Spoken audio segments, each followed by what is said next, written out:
Italy ಪ್ರಧಾನಿ Georgia ಮೆಲೋನಿಯವರು USA ಅಧ್ಯಕ್ಷ Donald Trump ಅವರ ಪ್ರೇಯಸಿ ಎಂದು ಇಟಲಿಯ ಕಾರ್ಮಿಕ ನಾಯಕ ಮೌರಿಜಿಯೋ ಲ್ಯಾಂಟಿನಿ ವಿವಾದ ಹುಟ್ಟುಹಾಕಿದ್ದಾರೆ.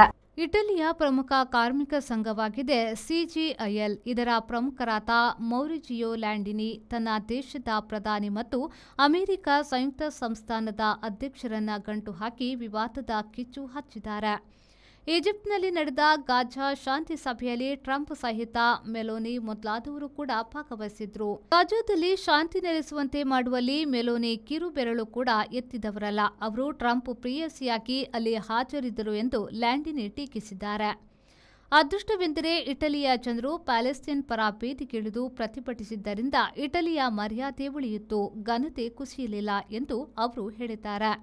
ಇಟಲಿಯ ಪ್ಯಾಲೆಸ್ತೈನ್ ಪರ ಹಲವು ಪ್ರತಿಭಟನೆ ಸಂಘಟಿಸಿದ ಲ್ಯಾಂಟಿನಿ ವಿರುದ್ಧ ದೇಶದಲ್ಲಿ ಅಸಹನೆ ಹೆಚ್ಚುತ್ತಿರುವುದರಿಂದ ಅಸಹಾಯಕರಾಗಿರುವ ಅವರು ನನ್ನ ವಿರುದ್ಧ ದುರುದ್ದೇಶದ ಮಾತು ಆಡಿದ್ದಾರೆ ಎಂದು ಮೆಲೋನಿ ಪ್ರತಿಕ್ರಿಯಿಸಿದ್ದಾರೆ.